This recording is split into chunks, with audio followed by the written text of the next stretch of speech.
Good luck to us both. Question में हमसे कहा जा रहा है कि मदर, फादर और उनके बेटे की शादी के समय एवरेज एज 42 ईयर्स की थी। 1 वर्ष के बाद उनके यहाँ एक बेबी होता है और आफ्टर 6 ईयर ऑफ मैरिज उस पूरे परिवार की एवरेज एज 36 ईयर हो जाती है। तो क्वेश्चन में हमसे पूछा जा रहा है कि शादी के समय ब्राइड मीन्स दुल्हन की एज क्या थी। जैसा कि क्वेश्चन में हमसे कहा गया है कि शादी के समय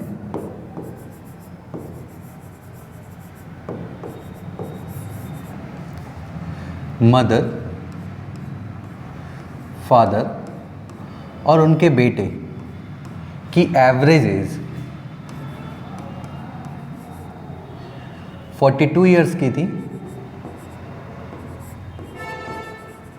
यहाँ पर हमसे एवरेज की बात की जा रही है। आपको पता होगा average is a process to make everyone equal, सभी को समान करने की प्रक्रिया को औसत या एवरेज कहते हैं। अब हम सभी को एक समान कैसे करते होंगे? जिनके पास एवरेज से अधिक होता होगा उनसे हम लेकर जिनके पास एवरेज से कम होता है उन्हें बांट देते हैं ताकि सभी कोई एक समान हो जाए। और यहाँ पर हमसे कहा जा रहा है कि मदर, फादर और उनके बेटे की जो एवरेज एज है वो 42 ईयर्स है।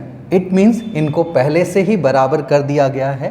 तो हम मान लेते हैं कि यहाँ पर मदर की भी जो एज है वो 42 ईयर्स की है, फादर की भी जो एज है वो 42 ईयर्स की है और उनके बेटे की भी जो एज है वो 42 ईयर्स की है। एक्चुअल में ऐसा नहीं होगा, मदर फादर ज़्यादा ईयर्स के होंगे, बट हमने एवरेज का कैलकुलेट किया है तो एवरेज में हम सभी को समान कर देते हैं। तो मदर और फादर से जो एक्स्ट्रा एज थी वो हम उनके बेटे को दे रहे होंगे, तभी जाके ये तीनों क्या हो रहे होंगे, बराबर हो रहे होंगे। और ये जो एज थी वो कब की थी? जब इनके बेटे की शादी हो रही थी। इट मीन्स पहली बार ब्राइड जो होगी वो यहीं पर मिली होगी इनसे। और हमसे कहा गया है 1 साल के बाद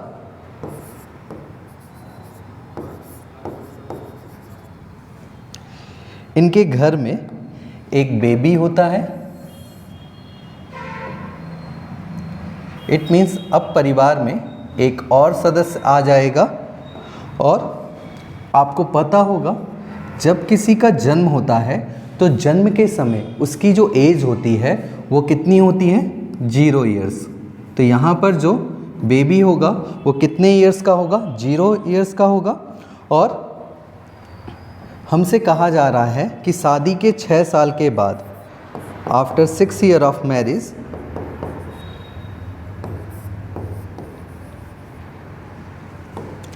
इस पूरे परिवार की जो एवरेज एज है वो कितनी हो जाती है? 36 ईयर हो जाती है। इट मीन्स इन सभी को कितने ईयर्स का होना चाहिए? 36 ईयर का। मदर भी 36 ईयर की, फादर भी 36 ईयर के और उनके जो बेटे हैं वो भी 36 ईयर की, ब्राइड भी 36 ईयर की और जो बेबी है वो भी 36 ईयर की। बट एक्चुअल में ऐसा नहीं होगा क्योंकि हमसे कहा गया है शादी के समय यानी 6 साल पहले मदर, फादर और जो उनका बेटा था वो कितने साल का था? 42 साल का था। इट मीन्स अब वो 6 साल बड़े हो गए होंगे और इन सभी की एज जो हो गई होगी वो कितनी हो गई होगी? 48 ईयर्स। मदर भी 48 ईयर्स की हो गई होंगी, फादर भी 48 ईयर्स के और उनका जो बेटा है वो भी 48 ईयर्स हो गए होंगे। इट मीन्स ये सब एवरेज से क्या हैं? ज़्यादा हैं। और एवरेज से आप देख रहे होंगे ये कितने ईयर्स ज़्यादा हैं। अगर हम मदर की बात करें तो मदर भी 12 ईयर्स ज़्यादा हैं, फादर भी 12 ईयर्स ज़्यादा हैं और उनका जो बेटा है वो भी 12 ईयर्स ज़्यादा है। और आपको पता है एवरेज में जो भी एवरेज से अधिक लेके आता है उसे हम, जिनके पास एवरेज से कम होता है उनके साथ शेयर कर देते हैं। और ये तीनों के तीनों 12 ईयर्स ज़्यादा लेकर आ रहे हैं। इट मीन्स इनके पास कितना एक्स्ट्रा है? 36 ईयर। और आपको पता है कम कौन लेकर आ रहा होगा? ये बेबी और ब्राइड। और इन दोनों को लेकर कितना आना चाहिए था, क्योंकि एवरेज कितना है 36 ईयर, तो इनको भी 36 ईयर का होना चाहिए था, इनको भी 36 ईयर का, बट इन लोग तीनों मिलकर 36 ईयर दे रहे होंगे, तो अब इन दोनों को ओनली कितने ईयर्स का होना चाहिए, 36 ईयर। इट मीन्स हम कह सकते हैं कि ब्राइड और उनके बेबी की जो एज का सम होगा वो कितना होगा, 36 ईयर। और अगर हम ब्राइड में और अगर हम उनके बेबी में फोकस करें तो आपको पता है बेबी का जो जन्म हुआ है वो शादी के 1 साल बाद हुआ है, और हम कब की बात कर रहे हैं, शादी के 6 साल के बाद की बात कर रहे हैं। इट मीन्स बेबी यहाँ पर कितने ईयर का हो गया होगा, 5 ईयर्स का। और क्योंकि बेबी और उनकी मॉम का जो एज का सम है वो यहाँ पर 36 ईयर आ रहा है, तो बेबी 5 साल का है, तो मदर उनकी कितने ईयर्स की होंगी, 31 ईयर्स की होंगी।